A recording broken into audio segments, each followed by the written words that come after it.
What's up, guys? This is Diligence here, and long time no see. I know I've been working on my company and the company that I work at, so literally I kind of now runs 1.5 of a company now, and then it's a really interesting journey to scale like a company from like around $1 million to $10 million. I'm not there yet, but I think I have a very great timeline of when it's gonna happen, and I think it will. And then a recession hits, and there's too many things, you can short certain stuff, and shorting oil is too big of an opportunity not to take care of it.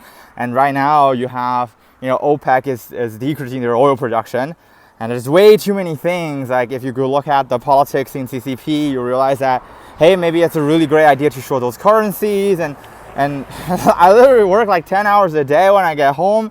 I work I read for about 2 hours, and then that's 12 hours gone. There's 24 hours, so I have like 12 hours left, and minus eating for 2 hours. At 10 hours, I'd rather sleep for at least 7 hours. I have 1 hour left.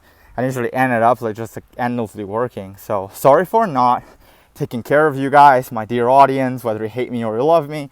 But here's the shape of the current economy.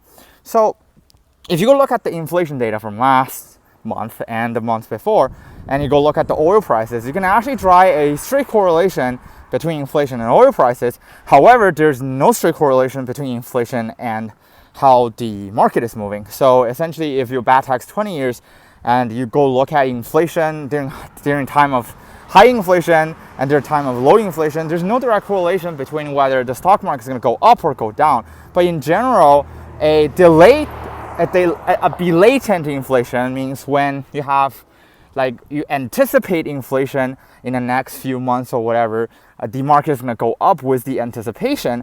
However, if you have a time where inflation is sustained, which in sometimes, Fed will say it's transitory, but in reality, it's not really transitory. It's just sustained. So if you're in an economy where inflation is sustained, which is where we are right now, right? It's sustained at like 7.5%, 8%, or somewhere around there. Hopefully, inflation data coming out next week. Actually, it's gonna come out on October 13th, I believe, and hopefully it's not gonna reach 9%. But from where, one of the easiest things for you to check if inflation actually matters, if you go to a Costco and then you get gas from there, because Costco buys forward contracts on the gas that they sell. And if you see in Costco the oil price start creeping up over 6.2 or start creeping up or sustain at around $6, that means inflation is really high, and that also means that you will see a temporary oil spike in the near future, which will happen, right?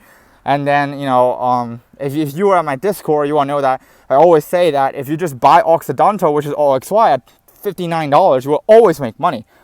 Because I analyzed the path of how Warren Buffett actually does his investing for the past 40 years now. And I realized that he's really good at evaluating what fair price of a company is. And when he's really determined to own a huge piece of it, he knows which is the right price to get in. And he sees, I wouldn't say that he sees the future, but Uncle Warren knows, he sees through all the facade, and he realizes that, hey, energy transition is not going to be as smooth. So instead of investing all these hotshot battery companies, or, companies like ILL, or, lithium LAC, or any of the companies that they're mining, which actually lithium production or lithium battery production is extremely harmful to the environment, by the way. He decided to go for Occidental, which I think is really, really great choice.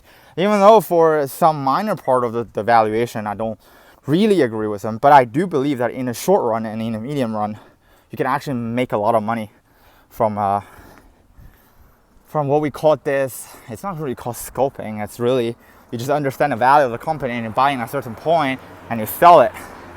And I've been also doing a lot of data research on how other traders become successful over the years. Especially trading options, because you have leverage, and essentially time and leverage is the most valuable in life, where if you can apply more leverage on certain trades, you can actually make more money. But at the same time, when you apply leverage, there's also risk to be considered. So at the end of the day, investing is actually about two things. One is understanding the value of the stuff that you're buying and the price of it. And again, comment down below and and try to answer this question. What do you think is the difference between price and value, right? And then another thing is, you gotta understand the value associated with the timing that you buy the product or buy the stock. And then essentially, it's not like you're trying to like predict the future, but what is the most likely probable event in the next 10 weeks or in the next 10 months? Because investing short term is actually unsustainable. If you go look at your old trades, right, back in 2020 or 2021, like a lot of you will be like, oh my God, I missed out on AMC or GME or on anything. I actually messed up on Lululemon. But in reality, those are a lesson. Those are a warning sign. Because in a period of high volatility, there's always going to be a period of low volatility. Like for example, right now the vol is so high that people just think that it's going to keep that way. It doesn't work like that. The same thing as, a bunch of retail investors saying that oil is going to keep high at 100. Historically speaking, it's unsustainable. If oil keeps at WTI oil over 100 for a period of time, if you really want to know for how many months, you can comment down below. I'll make another video. You can ask me at Discord. Or if you're a Patreon member, you can do whatever you want at this point. Essentially, if it go over that point, it's going to bankrupt certain countries. And then those countries are a very crucial point or crucial link in the supply chain or in the economy chain or in the money chain, actually. And then once you have that going, especially with the oil price sustaining as very high and inflation keeps being at a certain point, you will see that market will react very, very, very negatively, like what we're doing right now. But you will see like small rebound, which will spike the vol, and people are gonna start buying calls, but realize that after a few days, the call is not gonna worth as much. It's actually the correct time to buy stocks and sell options instead. And then you do that for a little bit, like over 2 months, and you will make some money. Unless you time really well, like think about an industry that you think is just gonna go shit, right? If it's bad, then you short it, but you don't short it for a week, you short it for like 3 or 6 months. And then you will see that what it means to be 2x or 3x your portfolio if you value a risk at the right value point. I don't know if this makes sense or not, but here it is, a very short video, not short anymore, it's 8 minutes. See you guys on the upside. And again, I'm not a financial advisor and I do not give financial advices. And have fun trading.